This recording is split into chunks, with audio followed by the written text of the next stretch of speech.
Stop, don't scroll away. What if the person you trust most becomes the reason your life falls apart in one single day? My name is Alexa, I am 32 years old. And this is my story. I never thought love could turn into betrayal so silently. I never thought a smile could hide such a cruel secret. But life taught me otherwise. I was married to the man I believed was my forever. He was charming, successful, and confident. He had a growing business and a respected name in society. I used to feel lucky to be his wife. I used to proudly say I have everything in life. But I was wrong, so terribly wrong. He hired a new secretary 1 year after our marriage. A young, attractive woman with a confident voice. He used to say she is just efficient at work. He used to say she is helping the company grow faster. And I believed him. Trust is strange. It blinds you before it breaks you. Slowly, things started changing. He stayed late at office more often. His phone always stayed face down. He smiled less at home. And when I asked him, he always had the same answer. Work pressure. I convinced myself I was overthinking. I convinced myself everything was fine. But my heart was not at peace. One afternoon changed everything. That day I went to his office without informing him. I wanted to surprise him with lunch.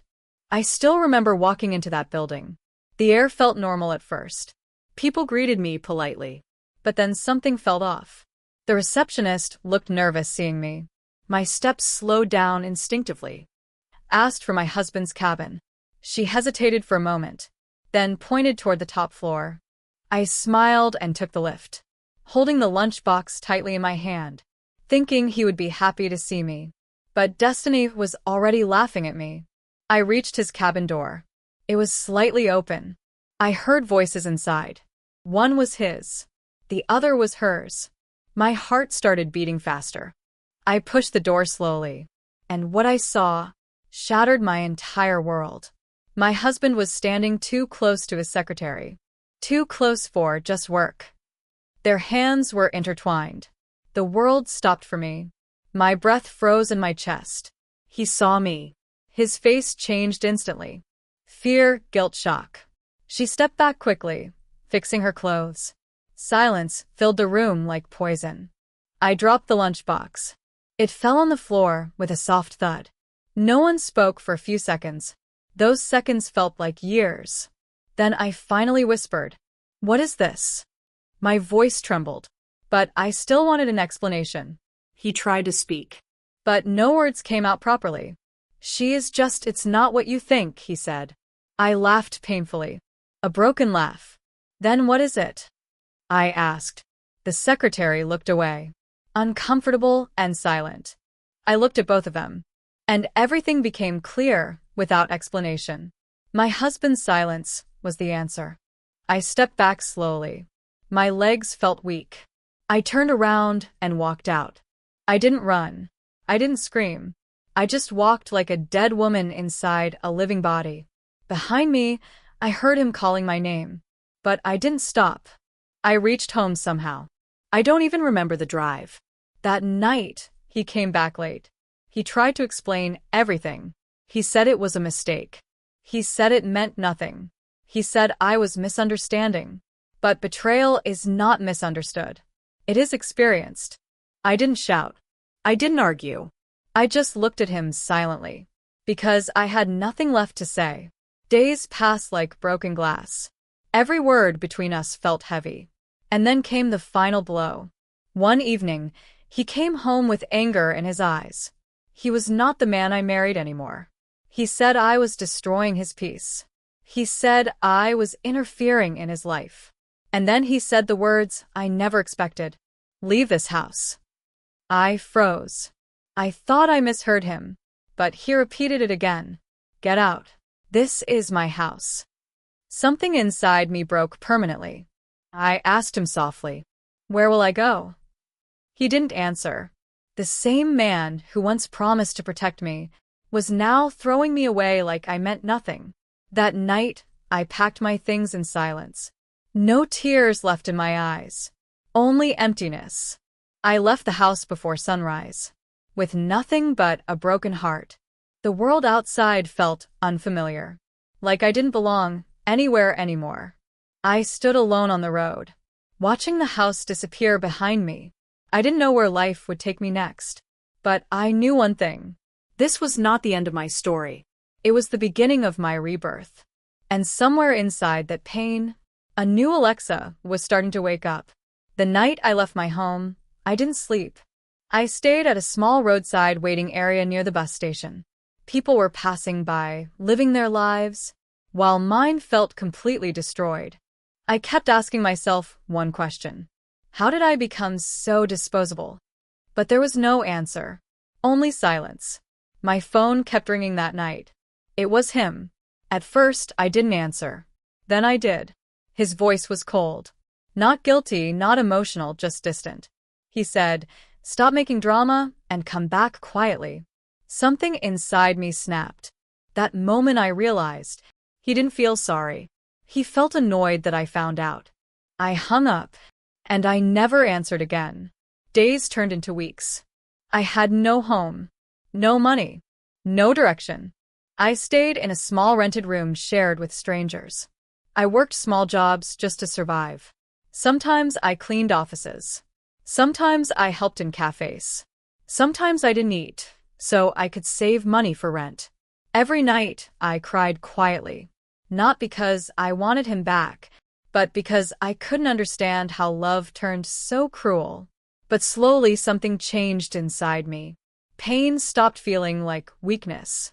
It started feeling like fuel. One day, while working in a small office cleaning job, I noticed something. People around me were talking about content creation, about media, about storytelling. And something clicked in my mind. I always had ideas. I always had thoughts. I always had a voice. But I was never heard. That night, I made a decision. If no one gave me a place in the world, I would build my own. I saved every rupee I could. I borrowed a cheap second-hand laptop. I started learning video editing at night. I watched tutorials until my eyes burned. I practiced again and again. I failed many times. But I didn't stop, because now I had nothing left to lose. Only everything to gain. Months passed. Then I created my first small media page. I named it Simple, but it was mine. I started posting stories. Real emotions, real pain, real life experiences. At first, no one watched. 0 views, 0 likes. But I kept going. One video changed everything. It went viral overnight. People connected with my words, with my pain, with my truth. Messages started coming in. Strangers saying, "Your story feels like mine." And for the first time, I felt seen. Years passed slowly after that. My small page turned into a media company. I hired a small team. We created emotional stories, dramas, real-life narratives. My life rebuilt itself brick by brick. Not because someone saved me, but because I saved myself. I stopped crying for the past and started building the future. But sometimes, life is not finished surprising you yet. Because one afternoon, everything was about to change again. I was walking down a busy street after meeting. My company was finally stable. I was no longer the broken woman I once was. And then, I saw someone. A man sitting on the roadside. Clothes torn. Face tired. Hands stretched out for money. Something about him felt familiar. I walked closer. And my heart stopped. It was him. My husband. The same man who once had power, money, and pride, was now begging on the street. He looked up slowly, and our eyes met. For a moment, neither of us spoke. The world around us disappeared, and I knew this was not just coincidence. This was life completing a circle. He looked up at me slowly. His eyes were no longer the eyes of power or pride. They were empty, lost. For a few seconds, neither of us spoke. The noise of the street felt distant, like it didn't belong to our reality anymore. Then he lowered his gaze. "I knew one day I would see you like this," I said quietly. My voice was calm.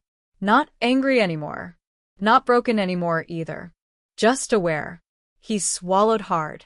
His hands trembled slightly as he tried to cover his face. "I didn't expect life to turn like this," he said softly. I stood there silently, waiting. Then he began to speak. His voice cracked at first, like a man carrying too much regret. "She took everything," he said. "My secretary, she planned everything." I listened without interrupting. He continued.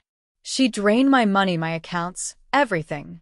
I trusted her the same way you once trusted me." A strange silence followed. Not because I didn't understand, but because I did. Life has a way of reflecting what we give to others. He looked at me again. This time, his eyes were wet. "I lost everything, Alexa," he whispered. "My business, my respect, my life." Then came the words I had been expecting. "Please forgive me." For a moment, I didn't respond. My mind went back to that day. The office door. The betrayal. The humiliation. The night I was thrown out like I was nothing. The days I slept hungry. The nights I cried silently. The years I rebuilt myself from dust. Everything came back in a rush.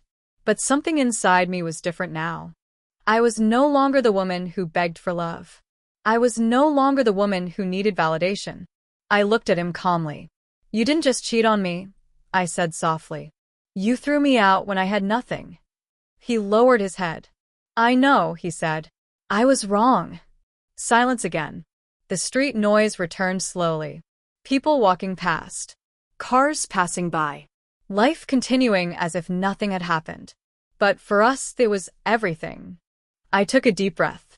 "I built myself from nothing," I said. "I survived when I had no reason to." I paused. "And you lost everything when you thought you were untouchable." He closed his eyes. Tears finally rolled down his face. "I deserve this," he whispered. For a moment, I felt something unexpected.